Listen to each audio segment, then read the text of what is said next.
할렐루야.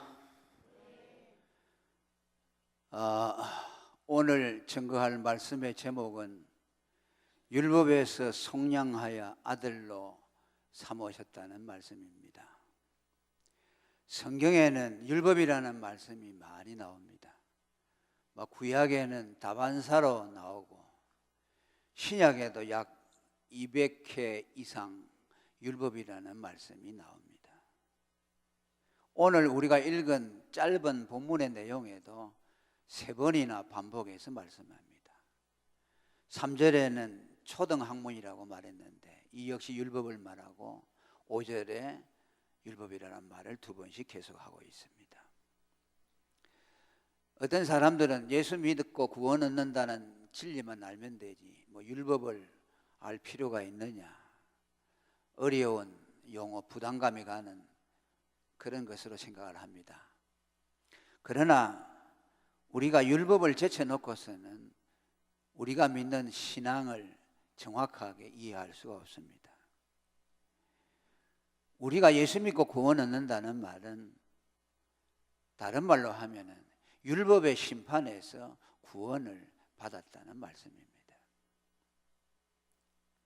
오늘 본문 5절에도 율법 아래에 있는 자들을 속량했다 하는 말은 율법의 심판 아래에 있는 자들을 구원했다는 말씀입니다. 하나님은 인간을 심판하실 때 율법으로 심판하십니다. 율법이 없으면 심판이 없습니다. 인간의 죄가 죄로 되는 것은 율법이 죄라고 규정하고 있기 때문에 죄입니다. 율법이 없다면 죄도 없습니다. 죽음이라는 것도 우리는 다방면으로 생각할 수 있습니다만 성경은 죄의 싹이라고 말씀합니다. 율법이 죄의 싹은 사망이라고 했기 때문에 인간에게 사망이 왔습니다. 그래서 율법이 죄라고 하면 죄고 율법이 심판하면 인간은 그것을 벗어날 수가 없습니다. 그래서 우리 인간에게 제일 무서운 것이 율법입니다. 사람들은 죄가 무섭고 사망이 무섭고 마귀가 무섭다고 합니다만은 죄와 사망과 마귀는 전부 율법 아래에 있습니다. 율법이 죄를 죄로 규정하고 율법이 죄삭스로 사망을 선포하고 있기 때문에 죄가 되고 사망이 우리에게 온 것입니다. 그렇기 때문에 우리는 죽음과 죄 문제를 해결하려면 반드시 율법으로 가야 합니다. 가서 율법에서 해결을 받아야만이 우리의 죄와 사망이 해결을 받습니다. 이는 마치 병을 치료하려면 현상만 붙들고 치료해서는 안 되고 병의 뿌리를 찾아서 근본적인 치료를 해야 하는 것과 같습니다.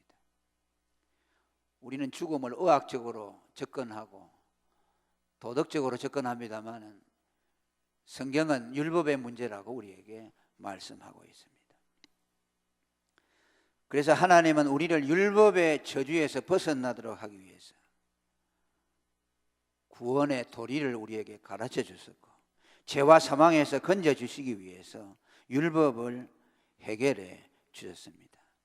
고린도전서 15장 56절에 보면은 사망과 죄와 율법이 피라미드 형식으로 되어 있습니다. 제일 위에 율법이 있고 그 다음에 죄가 있고 그 다음에 사망이 있습니다. 사망에 쏘는 것은 죄요, 죄의 권능은 율법이라고 말합니다.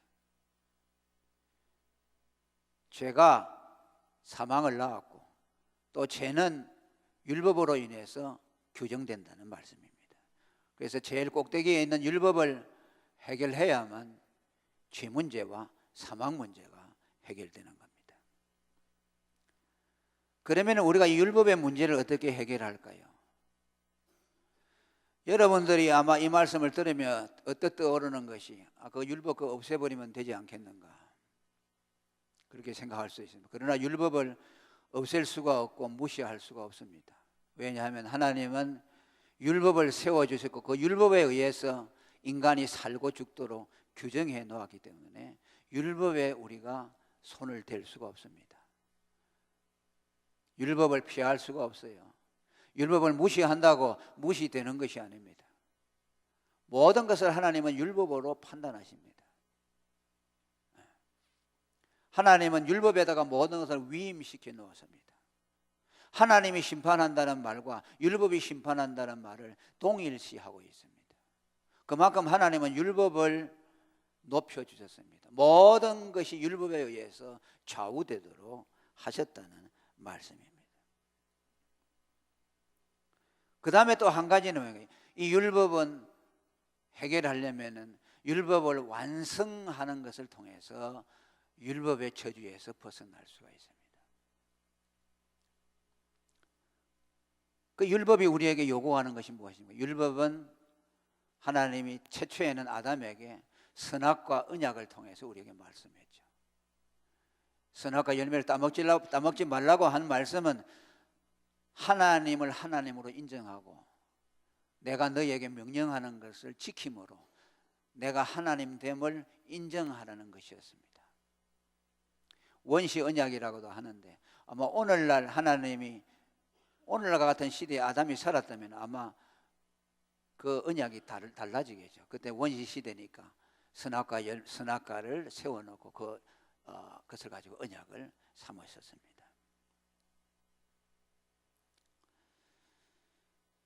그런데 이 언약을 지킬 수가 없었죠. 아담은 하나님이 명령하신 것을 뱀의 미혹을 받아서 어겼습니다. 그리고 사망이 인류에게 왔습니다. 그래서 인간은 타고날 때부터 죄인이라고 하는 말은 하나님이 아담을 인류의 머리로 세워놓으시고 아담과 언약한 것이 아담 개인과 언약한 것만이 아니고 그에게서 나는 모든 후손들과 더불어서 언약을 세운 것이라고 말씀합니다. 그래서 우리는 아담과 같은 죄를 범치 아니했음에도 타고날 때부터 죄인으로 나는 겁니다. 어거스틴이라는 사람은 인간의 원죄를 설명하면서 조그마한 어린 아이가 자기 엄마가 다른 아이에게 젖을 물리니까 그 아이를 얼굴을 뜯는 것을 보고 어찌 저 아이가 저렇게 난 지가 며칠 되지도 않은 것이 저렇게 악할까? 역시 인간은 타고날 때부터 죄인이다 하는 것을 얘기한 적이 있습니다. 이건 뭐 설명하지 않더라도 누구나 다 동의하는 말씀입니다. 아담은 하나님의 말씀을 어기고 죄인이 되었고 또 그 죄를 타고난 우리들은 더 불리한 상황 가운데 하나님의 말씀을 지켜야 되죠. 하나님이 시내산에서 십계명을 주시고 또 여러 가지 다른 계명들을 주시고 또 신약시대에 와서는 예수님이 산상수훈을 통해서 마음의 율법을 우리에게 주셨습니다. 더 엄중하지요. 아담은 무죄했을 때도 그 계명을 못 지켰는데 우리는 이미 타락한 채로 태어나기 때문에 어떻게 그것을 지킬 수가 있겠습니까?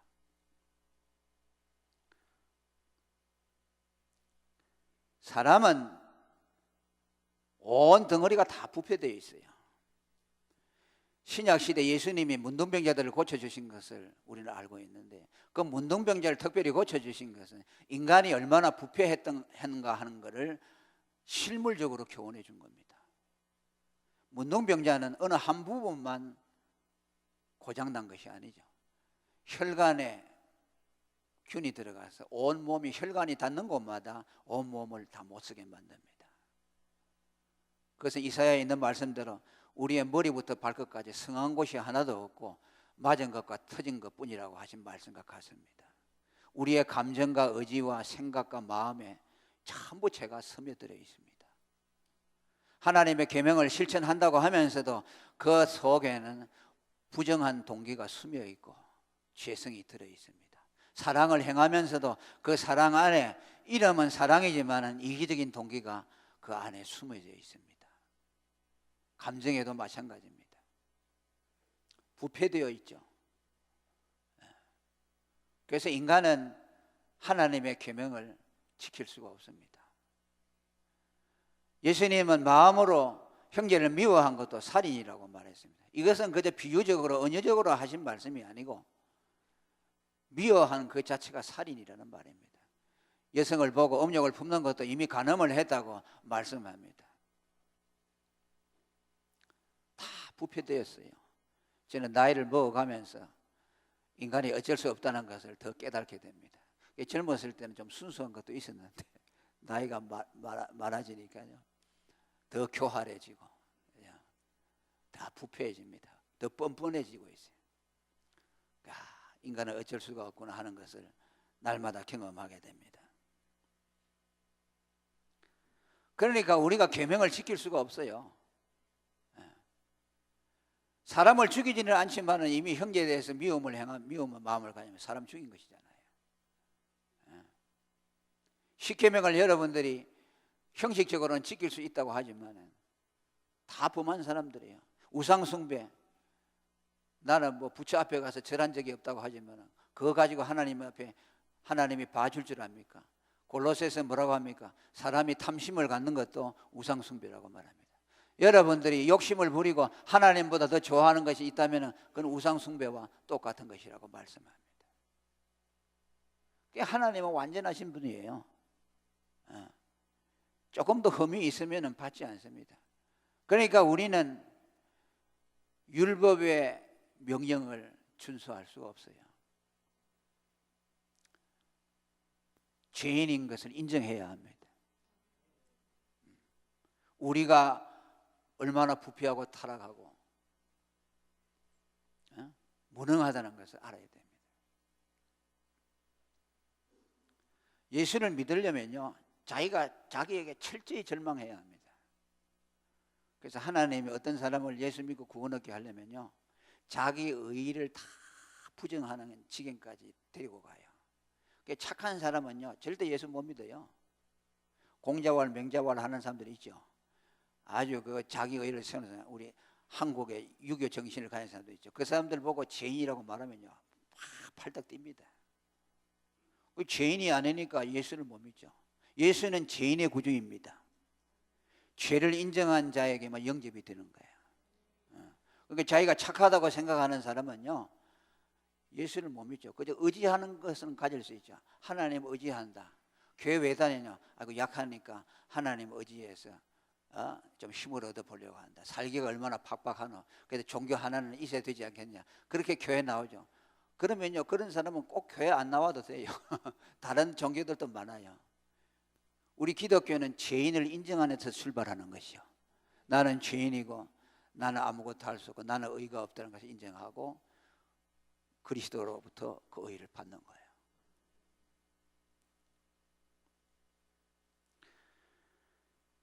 그리고 또 한 가지 의의를 하나님이 율법의 의의를 요구합니다. 그게 뭔가 하니까 원래는 없던 거죠. 아담에게는 이거 하지 마라 행하라 하는 것만 한 가지 주었죠. 그런데 인간이 타락해서 타락해버렸잖아요. 범죄했잖아요. 그러니까 율법의 요구가 하나 더 생겼어요. 그게 뭐냐니까 죄값을 내어놓으라는 거죠. 당연하죠.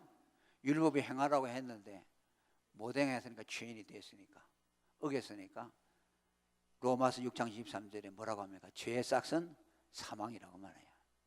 감옥 가는 게 아니요. 하나님은 죄 싹은 무조건 사망이라고 선언하고 있어요. 그러면 죄값을 내놔야 되잖아요. 죄값 사망을 내놔야 되냐. 그걸 여러분들이 내놓을 수 있느냐? 없다는 말이에요. 왜냐하니까 여러분들은 태어날 때부터 죽어서 난 사람들이에요. 왜? 아담의 원죄를 받아서 다 영적으로 죽었어요. 그렇게 살다가 어느 때가 되면 이제 하나님 오라 하면 육신도 죽는 거죠. 그럼 육신이 죽으면 그 죽음이 죄값이냐? 죄값이 아니에요. 다 그렇게 생각해요. 사람이 죽으면서 난 내 죄값으로 죽는다 그러죠. 기독교인들이 그런 말을 많이 하죠. 죄값이 아니고 죄의 결과로 죽는 거예요. 아멘. 따라합니다. 인간의 죽음은 죄의 죄값이 아니고 죄의 결과이다. 사람이 한번 죽는 것은 정한이 이치라고 그랬죠. 그러니까 태어날 때부터 죄인으로 죽은 몸으로 태어나는 것이요. 에베소 2장 1절에 보면 죄와 허물로 죽었다고 말하죠. 죄인이라는 말은 죽었다는 말과 똑같은 것이요. 하나님을 향해서 영혼이 죽어버리죠. 단절된 것이죠. 그리고 죽어버리기 때문에 그 안에 생명이 없어요. 죄인이 사는 것은요, 생명을 사는 것이 아니고 죽음을 사는 거예요. 죽음을 살다가 죽음으로 들어가는 거죠. 지금 다 사람들이 살기 위해서 발악을 치죠. 그런데 사는 것이 아니고 죽음을 살고 있어요. 얼마나 비참합니까? 생명이 없어요. 죄인에게는 생명이 없습니다. 그래서 예수님이 오셨을 때 비로소 생명이 나타났다고 말씀했어요. 그분이 인간의 몸을 입고 세상에 오셨을 때 우리에게 생명이 나타난 바 되었으니. 아니, 생명은 많이 있는데 나도 생명인데 왜 예수님에게만 생명을 말이냐? 그분에는 죄가 없고 죽음이 없어요. 아멘. 죄와 죽음이 없는 분은 그분입니다. 그분이 죽은 것은 죽으실 수 없는 분이 죽은 거예요. 아멘. 그러니까 3일 만에 살아난 거죠. 악인들이 못 박아서 죽였는데 그건 죄값을 지불하기 위해서 우리 죄값을 죽었는데 죄가 없으니까 3일 만에 살아나죠. 그래서 그가 하나님이라는 것을 우리에게 증거해 주셨습니다. 그러니까 우리가 죄값 사망에 내어놓으라고 하니까 내어놓을 수가 없어요. 죽음밖에 없는데 뭘 내어놓습니까?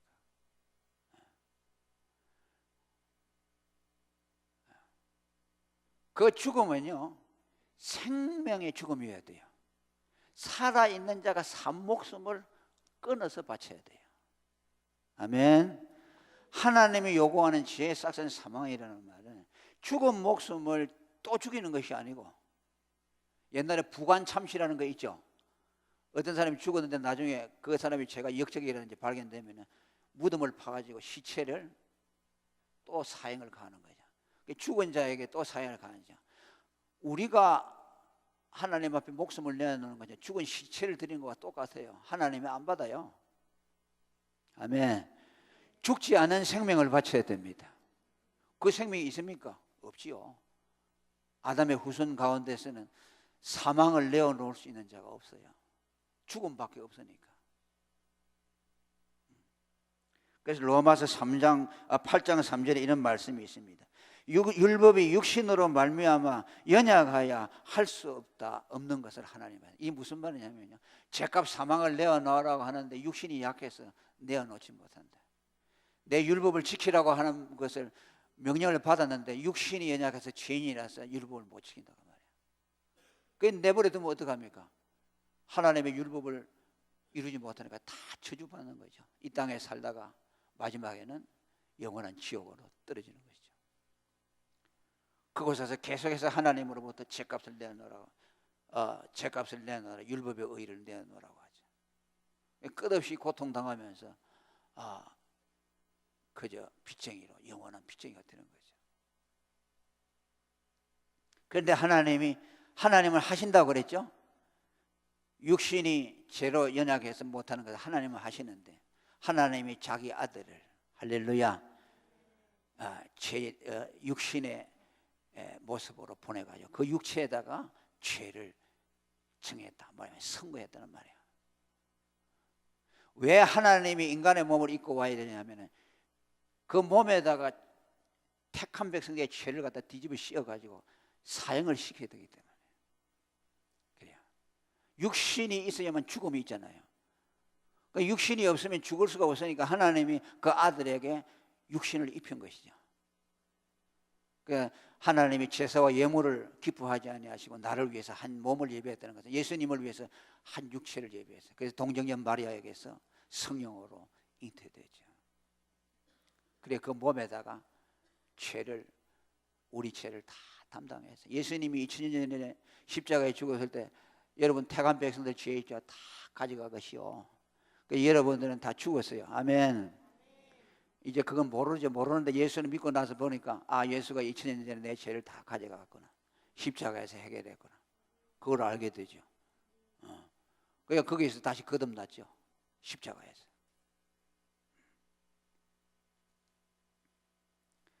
그러니까 우리가 할 수 없는 일을 하나님이 하시는데 그것을 율법을 대신 이룰 자로, 대리자로 하나님이 그 아들을 보내주셨어요. 그래서 율법을 다 지켜주셨어요. 태어난 지 8일 만에 할 일을 행하시고 40일 되는데 결례를 행하시고, 그죠? 하나님이 하지 말라는 건 안 하고 하라는 거 하고 십계명을 다 지켰어요. 마음으로도 남을 미워하지 않았어요. 예수님이 십자가에 운명하실 때도 그를 조롱하고 저주하는 자들을 향해서 하나님께 저들을 용서해 달라고 기도했습니다. 털 깎는 자 앞에 잠잠한 어린 양처럼 침을 뱉고 옷을 벗기고 매를 때렸지만 예수님은 잠잠했습니다. 왜? 향기로운 생축이 되어야 되니까. 예수님이 도살할 짐승처럼 죽으시면서 마음의 원망을 갖거나 미움을 가지잖아요. 그러면은 그 재물이 하나님 앞에 연락이 안 돼요. 그래서 돌아가실 때도 고통을 없이 하려고 자비를 베푸는 것이 뭐냐, 그 신 포도주를 적셔가지고 입에다 하는데 그 예수님은 안 받았잖아요. 왜? 몸으로 택한 백성들의 죄를 온전히 담당해야 되니까. 저주받은 죽음을 죽어야 하니까. 그러면 안 되잖아요. 고통을 그대로 생몸으로 받아냈어요.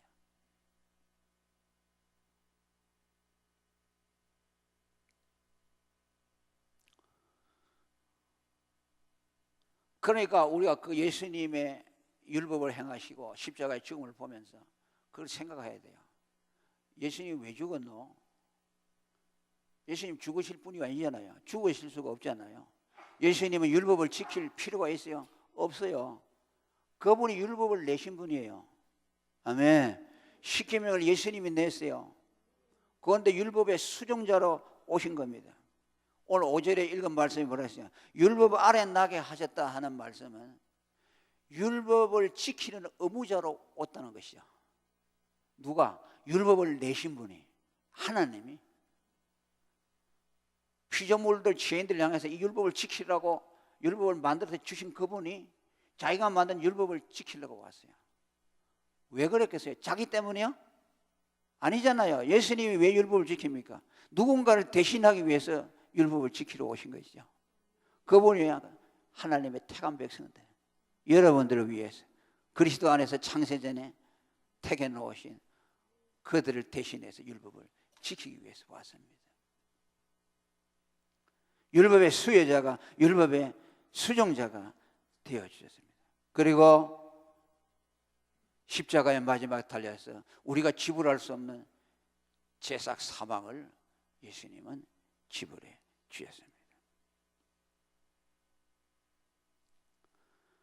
우리는 예수님의 율법의 의를 보고 그분의 죽음을 보면서 그것을 예수님 개인의 일로 생각하거나 그렇게 해서는 안 돼요. 여러분 자신의 일로 생각해야 돼요.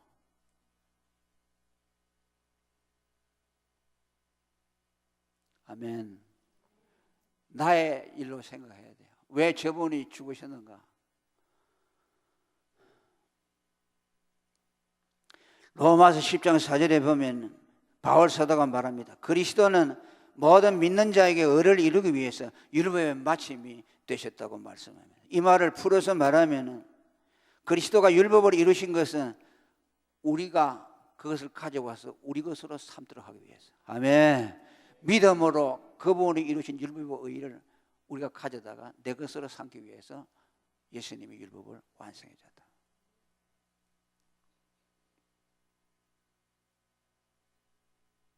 그렇게 될 때에 예수님이 죽으신 목적이 도달되는 거죠. 하나님이 그 아들을 십자가에 내어주신 목적이 도달되는 것이죠. 십자가의 죽음을 보면서도 거기에서 자기의 죄값을 발견하지 못하고 내가 죽어야 될 자리에 예수님이 죽으셔서 내 죄값을 지불했다는 사실을 보지 못한다면 그건 소경과 같은 것이죠.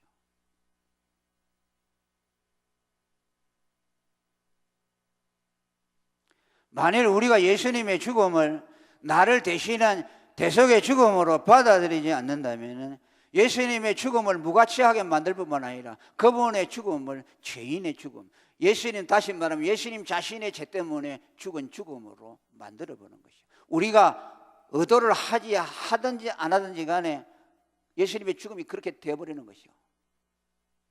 예수님의 죽음을 보고 예수님의 죽음은 나를 대신한 죄값이야, 하나님께 나를 대신해서 바쳐진 죄값 사망이야 라고, 그러니 나는 저 죽음을 내 것으로 삼아야 돼 하고 믿음으로 그 죽음을 내게 가져와야 한다 그 말이야. 그걸 가져오지 않는다면은 나는 그 예수님이 저주받은 십자가의 죽음을 준 것은 그분의 죄 때문에 죽은 것이라고 만들어버리는 거죠.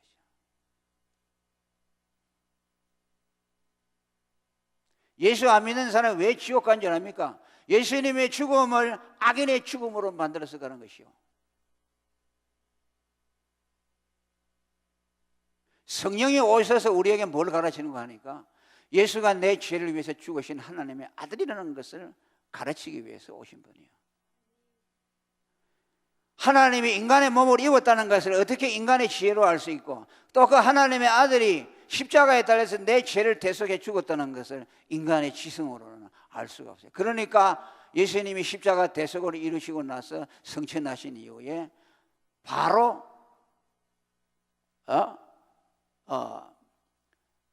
50일 만에, 그리고 오순절이라고 하죠, 성령이 오셨죠.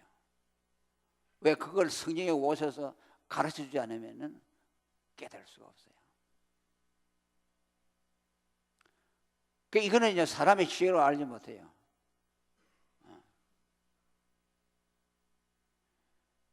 하나님 앞에 가장 큰 죄가 무슨 죄냐? 예수님이 그가 오시면 너희에게 의에 대해서, 죄에 대해서, 심판에 대해서 가르칠 것이다. 너희가 지금까지 알고 있던 의의 개념, 죄의 개념, 심판의 개념과는 전혀 다른 개념을 너에게 심어줄 분이 오신다. 그분이 성령이다. 죄라는 것이 뭐냐? 예수님 말했잖아요. 나를 믿지 아니하는 것이 죄다. 아멘. 의라는 것이 뭐냐? 착한 일 아니다. 내 의를 가져가는 자가 의인이 있다. 그래요. 응? 여러분들이 예수 믿는 사람은 죄와 의에 대한 개념을 갖다가 완전히 바꿔줘야 돼요.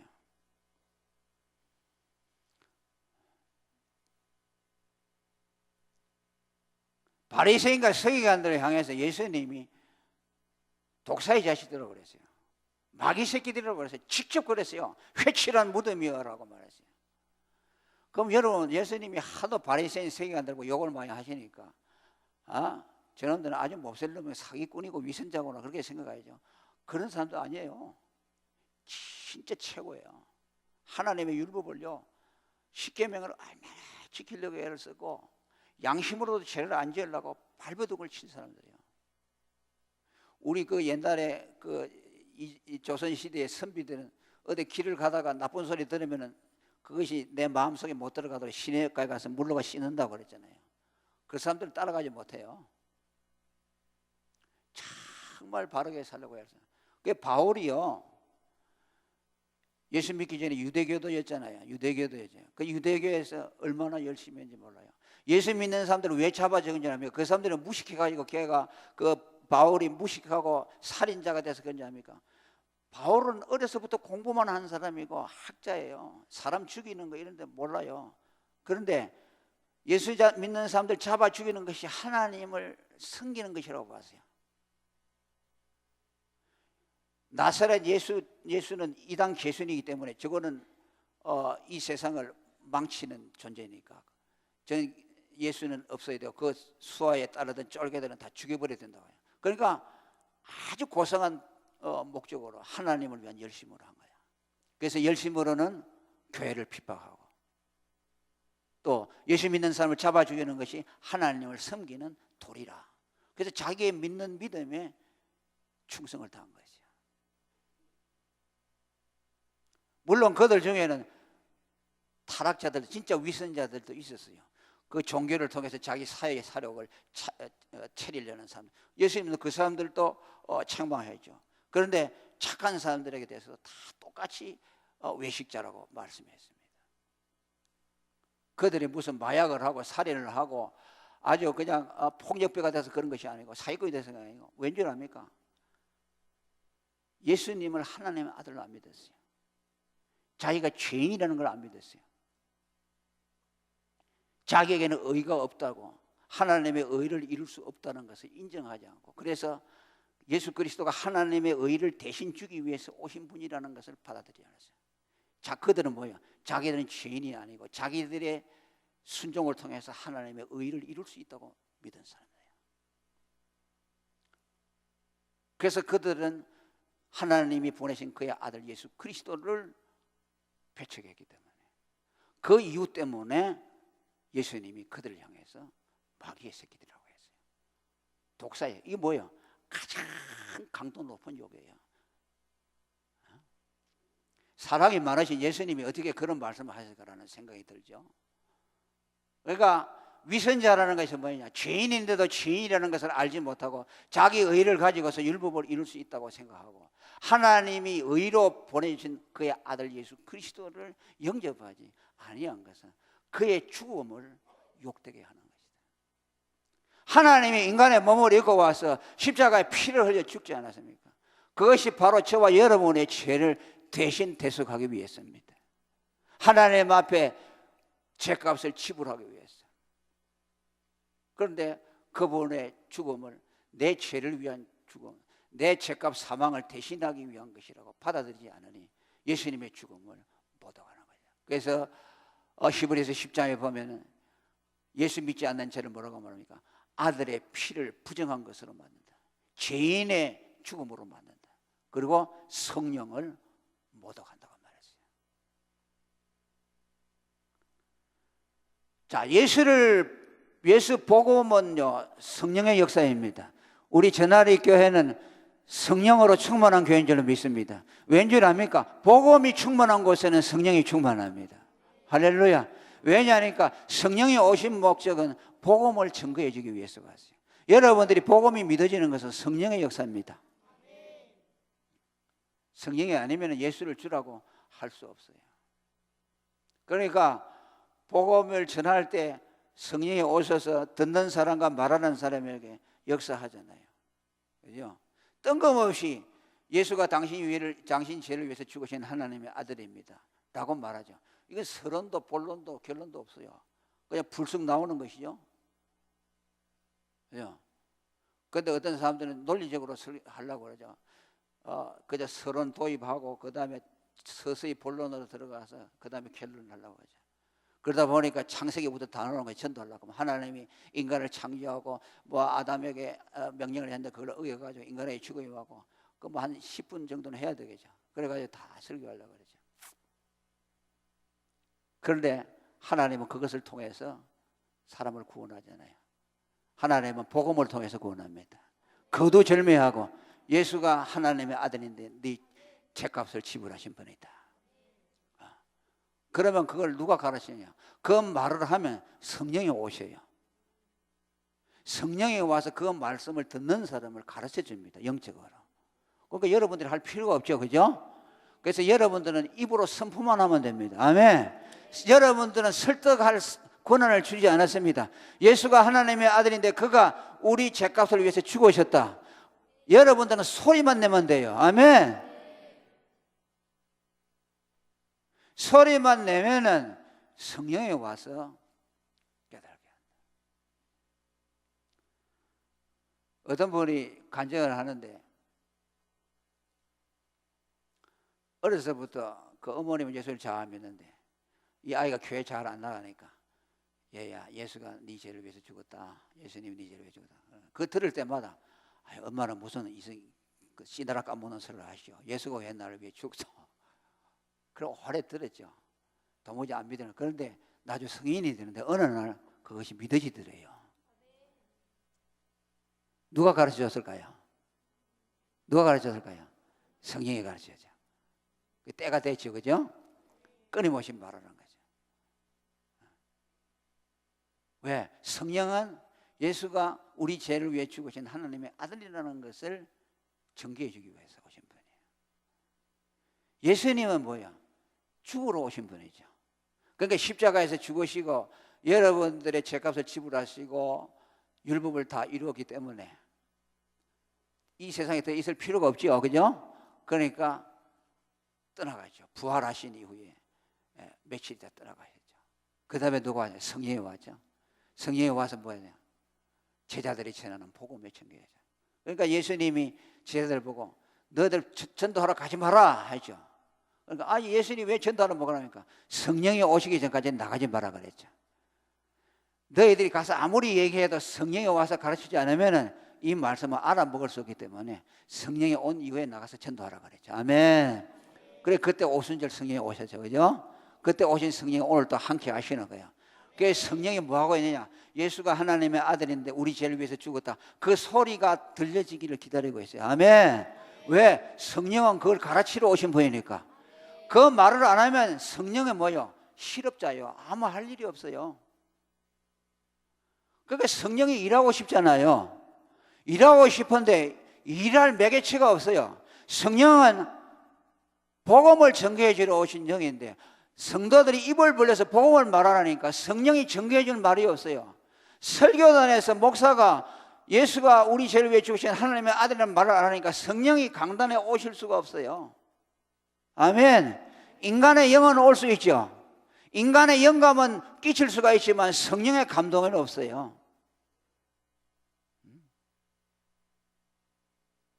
그러니까 교회는 다른 것이죠.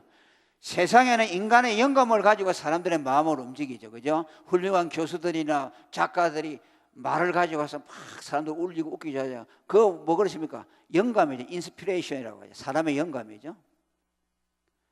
그건 사람 속에 다 있죠. 그죠? 사람 속에 인간의 영이 있기 때문에 인간의 영감에 감동을 받은 말을 가지고 하면 사람들이 다 감동을 받죠. 그죠? 그런데 복음은 성령으로만 감동이 돼요. 아멘. 성령이 와서 깨달아주지 아니하는 사람은 알아먹을 수가 없어요. 졸려요. 그 얘기하면 우리 목사님은 왜 저런 얘기만 하나 좀 세상 돌아가는 얘기하지. 그런데요 성령이 와서 복음을 깨달은 사람이 있죠. 목사님 다른 얘기 해주지 마셔요. 예수 십자가 대성만 말해주세요. 할렐루야. 그 얘기만 하게 돼 있어요. 아멘.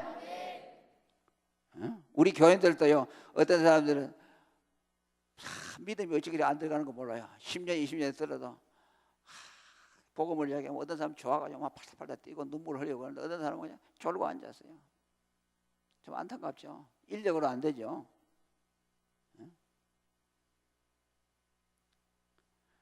그러니까 이 복음이라는 것이 복음을 확실하게 전하면요 이게 사람을 딱 구분하게 됩니다.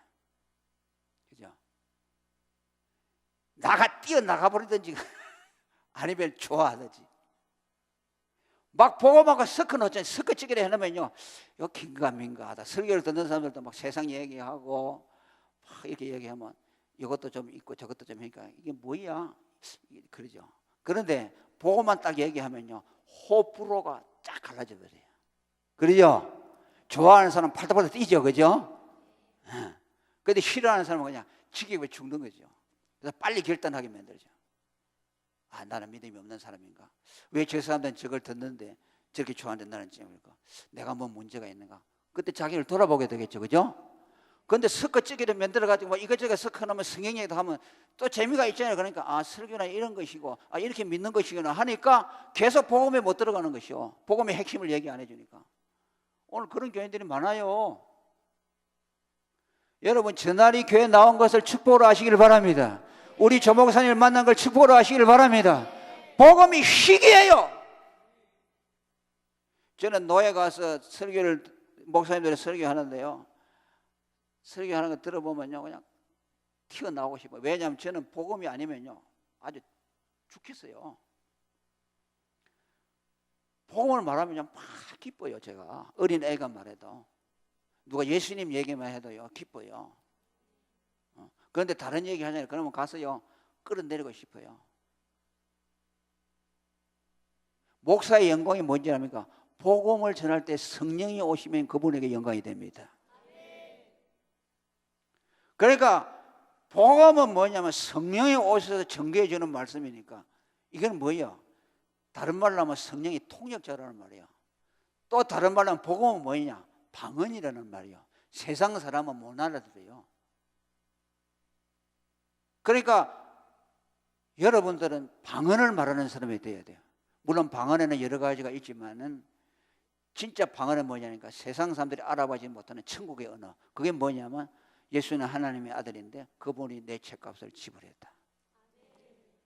그거 세상 사람들 알아먹어요. 못 알아듣잖아요. 통역자가 오지 않으면 못 알아듣는 그 말을 해야 돼요. 그 말을 하는 것이 교회예요. 세상 사람들은 모두가 돌아와가지고 다 알아들을 수 있는 말 하죠. 그건 교회 아니요. 교회 아니요. 그러니까 수만 명 모이죠. 교회 아니요. 반드시 통역자가 필요한 말을 해야 돼요. 교회는.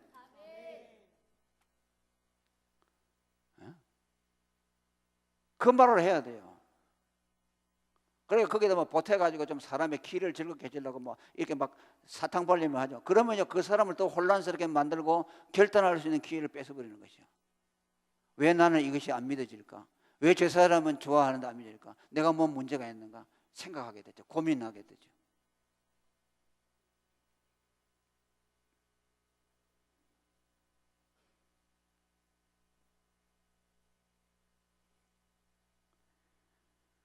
그래서 예수님이 죽음을 내 것이다. 그래서 예수님이 내 살을 먹어라, 내 피를 마시라는 말은 뭐냐면 그건 성찬식 할 때 하죠. 포도주와 떡을 먹으면서 먹는데 그건 뭐냐면요. 예수님의 죽음을 내 죄값으로 나의 죽음으로 받아들인다는 실습을 하는 거예요. 실물 교연이요. 아시겠어요? 다음부터 그래요. 목사님이 떡하고 찬양할 때 예수님의 죽음을 내 죽음으로 받아. 그걸 먹으면서 내 것으로 삼는 거 아닙니까? 그죠?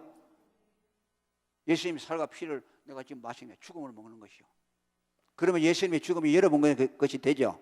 그러면은 예수님의 죽음을 가지고 하나님 앞에 가서 내가 죄값입니다 내놓는 것이요. 그러면 하나님이 합격이라고 말하는 것이죠. 아멘. 그러면 죄값을 지불한 것이 돼요. 그러니까 여러분이 예수님의 죽음을 가져가야 돼. 아멘. 무엇으로? 믿음으로 가져가야 된다. 예수님의 죽음은 내 죄값입니다. 그러면은 예수님이 좋아하는 거야. 야, 쟤는 내 뜻대로 하네. 할렐루야. 어? 하나님이 가장 큰 뜻이 뭐입니까? 그 아들이 죽으신 그 죽음을 내 것으로 받아들이는 것이 하나님의 뜻을 이루는 것이요. 요한복음 6장 40절에 아버지의 뜻은 아들을 보고 믿는 자마다 영생을 얻는 것이라. 할렐루야. 아들을 보고 그의 의를 가져가서 자기의 의를 삼는 자, 그 사람은 하나님의 뜻이 그에게서 이루어진 것이요. 하나님이 가장 기뻐하는 일을 한 것이요. 예수쟁이처럼 하나님을 기뻐하는 일이, 하나님을 기쁘시게 하는 이들이 없는 것을 믿으시길 바랍니다. 하나님을 제일 기뻐하는, 제일 미워하는 것이 뭐냐? 예수 안 믿는 사람이요. 아들을 희생시켜서 죄값을 치려는데 그 아들의 피를 본체만체하고 그 죽음을 남의 일로 생각하면 그 예수님의 죽음을 죄인의 죽음, 악인의 죽음으로 만드는 것이죠. 이게 가장 큰 죄요. 하나님이 가장 저주하는 죄요. 이 죄를 범하지 마시기를 바랍니다. 예수의 죽음을 여러분의 죽음으로 받아들이셔야 돼요. 지금까지 그런 생각을 했다면 오늘 그 죽음은 내 죽음이구나. 왜 예수님이 자기 그 아인데 죽었나? 내 때문에 그랬구나. 죽으실 수 없는 사람이, 죽으실 필요가 없는 분이 죽었으니까 누군가를 위해서 죽은 거 아닙니까? 그럼 내가 가져와야 되지요. 그분의 문제 때문에 아니라면 내가 가져와야지. 나를 위한 것이구나 하고 믿음으로 받아들여야 되지. 믿어야 돼요. 믿으면 자기 것이 되는 것이요.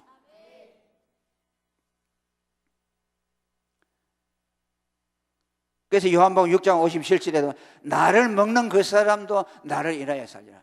이 말은 직설법이죠. 나를 먹는다는 것은 사람을 먹는다는 거 아닙니까? 뭐 언유법으로 말한 것이 아니요. 비유법으로 말한 것이 나를 먹으라는 것은 내 살을 먹으라는 것이요. 내 죽음을 갖다가 너의 것으로 삼아버리라는 것이요. 그러면은 너에게서 율법의 의가 이루어질 것이다. 네가 죄값을 지불한 것이 될 것이다. 그래서 네가 살리라. 아멘. 살아난다 그 말이야. 하나님의 저주가 옮겨지는 것이요. 구원이 임하는 것이요. 영원한 생명이 그에게 들어가게 되는 것입니다. 예수님은 산 예수를 영접하면 안 돼요. 죽으신 예수를 영접해야 돼요. 아멘. 예수님은 자기의 죽음을 앞세우고 우리 안에 들어옵니다. 자기의 죽음을 우리에게 주시면서 우리 안에 들어오시는 거예요. 죽음을 먹어라, 죽음을 받아들이라. 그럴 때 받아들일 때 예수님이 성령으로 그 사람 속에 들어가는 것이요. 예수님을 영접하는 원리가 그겁니다. 그의 죽음을 받아들이지 아니하는 사람은 예수님을 모실 수가 없어요. 오늘 이 설교 이 하나만 깨달아도 여러분들의 신앙에 큰 변화가 있을 것이요. 산 예수 믿으면 안 돼요.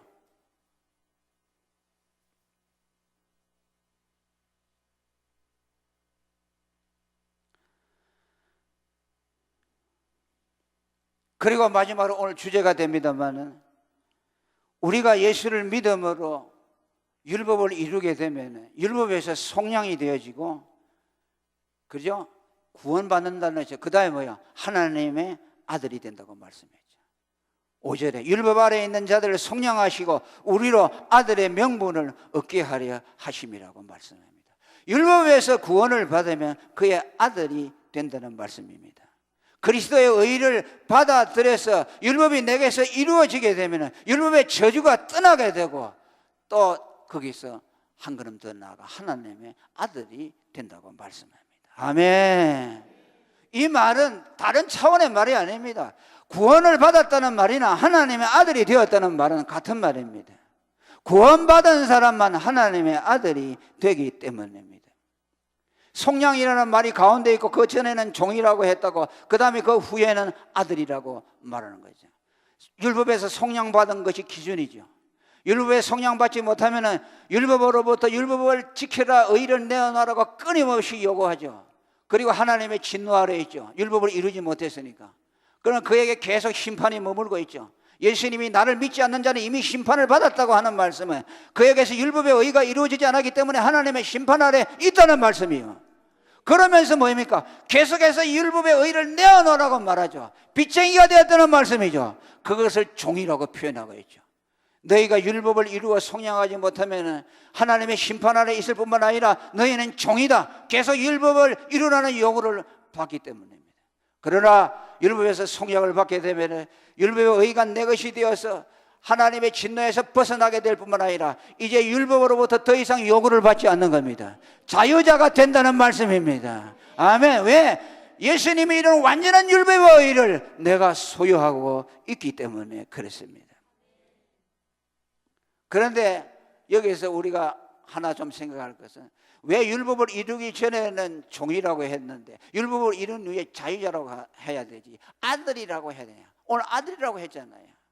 율법의 요구를 받지 않았으면 율법에 비친 것이 없으니까 너는 자유자자라는 것으로 그치지 아니하고 하나님의 아들이 되었다고 말씀합니다. 할렐루야. 여기야 우리의 하나님의 놀라운 축복이 있는 겁니다. 왜냐하면 우리가 믿음으로 예수님의 의를 가진 것은, 그 의는 단순한 인간의 의가 아니라 하나님의 아들이 우리에게 주신 의입니다. 그렇기 때문에 인간이 가질 수 없는 속성을 가지고 있어요. 여러분, 아담이 범죄하지 않고 계속 지켰다면 의인이죠. 그래요, 안 그래요? 죄가 없지요. 그렇지만 그는 죄 없는 의인일 뿐이요, 피조물이죠. 그죠? 100년을 지키다가 율법을 어겼는지 200년을 지키다가 어겼는지 그건 모르죠. 오늘까지는 지켰는데 내일 또 모르죠. 그러니까 오늘까지는 율법을 잘 지켰다, 내일 되면 또 율법을 지켜야 되죠. 그러니까 계속해서 율법의 요구를 받죠. 율법을 지킬 수 있는 한에서만 그는 의인이죠. 그죠? 그게 불완전하죠. 의인이기는 하지만은 불완전하죠. 그러나 예수님이 우리에게 입혀주신 그 의는 하나님 아들의 의라는 말씀이에요. 아멘. 아담이 무죄했을 때 가졌던 그 상태의 의가 아니라는 말이에요. 우리가 예수를 믿어 어렵게 되면은 아담이 범죄하기 전에 무죄한 상태로 우리를 돌려놓는 것이 아니에요. 그게 돌려놔봐야 별거 없어요. 왜? 또 우리는 죄를 지을 수 있잖아요. 왜? 아담이 무죄한 상태에서 죄를 지었기 때문에. 우리 죄를 용서해주고 아담의 무죄한 상태로 돌려놓는 거, 그것은 우리에게 전혀 축복이 아니에요. 다른 의의를 입혀줘야 돼요. 다시는 실패할 수 없느니, 다시는 무너질 수 없느니 영원한 의의를 입혀줘야 돼요. 그것을 우리는 예수를 믿는 것을 통해서 예수님, 하나님의 아들 예수님의 의의를 우리에게 입혀주었어요. 그러니까 그 예수님의 의의를 받은 사람은 의의만 받는 것이 아니고 의의에 약속되어 있는 모든 것이 그에게 따라오게 되어 있어요. 하나님을 하나님 되게 하시는 것이 뭔지랍니까? 의입니다. 하나님을 거룩하시다고 하죠. 왜 하나님이 거룩하시냐? 그분은 의롭기 때문에 거룩한 겁니다. 그분이 영생하십니다. 왜 영생합니까? 의롭기 때문에 영생하십니다. 하나님의 정체성은 뭐냐? 의가 정체성이죠. 우리가 예수님으로부터 받은 의는 예수 그리스도 하나님의 아들의 의인 동시에 하나님의 의요. 그러니까 완전한 의죠. 그러니까 그 의를 받아들일 때, 예수님이 가진 그 의를 받아들일 때 예수님의 의와 함께 거기에 담겨있는 모든 권세와 지위와 축복들이 그 의에 같이 따라 들어와요. 아멘. 예수님이 하나님의 아들이잖아요. 그죠? 그러니까 예수님의 의를 우리가 갖잖아요. 예수님의 아들의 지위가 따라 들어오는 것이요. 예수님의 의를 가지면 우리도 그래서 하나님의 아들이 되는 것이요. 예수님은 영생이시죠. 영생이는 왜 우리가 예수님에서 영생합니까? 하나님의 아들이 영생이시고 그 의 안에 영생이 약속되어 있어요. 그러니까 의를 가진 사람은 영생이 따라오는 것이요. 믿는 자들은 요한복음 3장 16절에 멸망치 않고 영생을 얻으리라. 그 말이 무슨 말입니까? 예수를 믿어서 그 아들의 의를 갖게 되면 아들의 의 안에 있는 영생도 우리의 것이 되게 하신다는 말씀이에요. 천국을 예수 믿는 사람에게 줍니다. 왜입니까? 그 천국은 그 아들의 나라이기 때문에. 아들이 소유한 나라를 우리에게 줍니다. 예수를 믿는 사람은 예수님의 의를 갖게 되면 예수님과 동등한 지위와 권세를 갖게 됩니다. 아멘. 조금도 모자라지 않아요. 할렐루야. 아멘. 그래서 예수님이 우리들을 향해서 저들을 내 형제라고 부르기를 부끄러워하지 않았다고 했어요. 예수님은 독생자인데 우리는 예수님을 믿어서 그 의를 입음으로 아들의 반열에 같이 세워졌죠. 그래서 우리를 양자라고 말씀합니다. 그래서 예수 믿는 사람은 예수 그리스도의 의를 소유하게 되고 그 의가 예수님의 지위와 권세를 우리에게 그대로 입혀주심으로 우리를 하나님의 아들의 반열에 세워주신 것입니다. 믿습니까?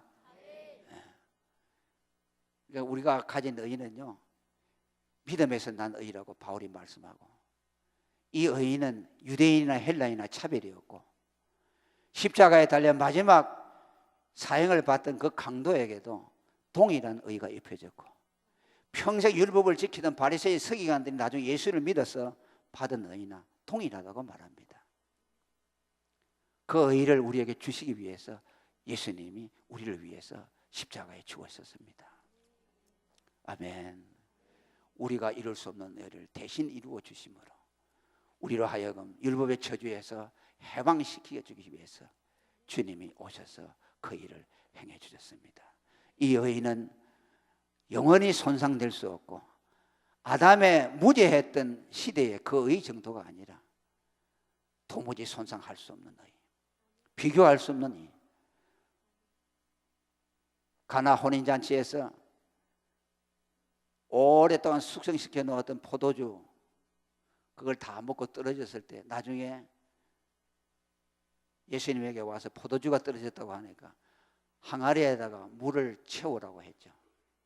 채웠더니 이제 가다가 떠다 주어라 해서 떠다 주니까 그 포도주의 맛이 수년 동안 숙성했던 포도주의 맛에 비교할 수 없을 정도로 더 맛있었다고 말합니다. 이것은 무죄했을 때 인간 자연인이 가지고 있던 그 의와 우리가 타락함으로 예수 그리스도를 믿음으로 그분으로부터 받은 하나님 아들의 의의 차이를 우리에게 설명해 주고 있습니다. 아멘.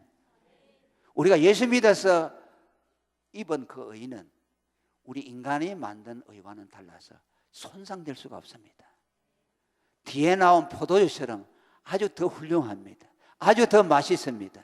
앞에 나온 포도주와 비교할 수 없을 정도로 아담이 가졌던 그 원죄의 그 죄 없음의 의와 비교할 수 없는 하나님 아들의 의를 우리에게 입혀 주었습니다.